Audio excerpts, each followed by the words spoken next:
Some people don't teach happiness with words, they teach it by surviving what should have destroyed them. In a forgotten village where mornings arrived softly and nights carried long silences, lived an elderly woman named Amina. She didn't raise her voice, she didn't preach, yet her presence alone felt like a deep breath after a long cry. Amina was known for her calm eyes and a smile that never hurried. No matter how harsh the world became, she moved through it as if peace followed her footsteps. People didn't visit her for advice. They came because sitting beside her made their pain feel lighter, as if she held a quiet secret, a secret the heart understands before the mind does. One afternoon, a young boy named Yusuf, tired far beyond his years, knocked on her small wooden door. Life had already begun to weigh heavily on his shoulders.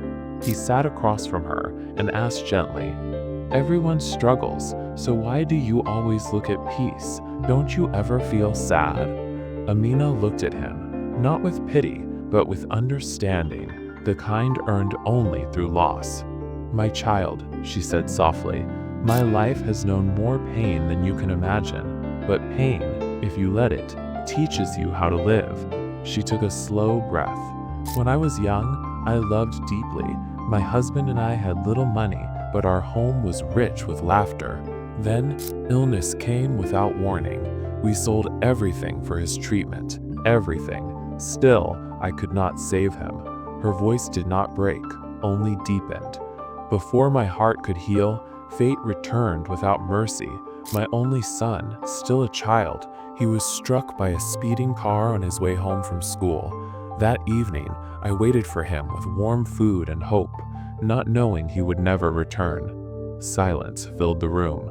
With my husband gone and my son buried, I was alone in a world that no longer felt real. There was a night I walked to the river, ready to disappear. I believed no one would notice, no one would miss me.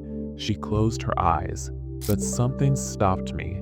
Maybe it was the wind, maybe the sound of water, or maybe a quiet voice inside whispering, "Not yet." So I gave life one more chance. Her tone softened. I decided not just to breathe, but to live. I stopped asking why me and began noticing what was still beautiful. Sunrises that kept showing up, flowers that bloomed without permission, children laughing as they passed my door.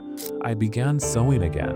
People came for clothes, but stayed for peace. And slowly, without realizing it, I healed.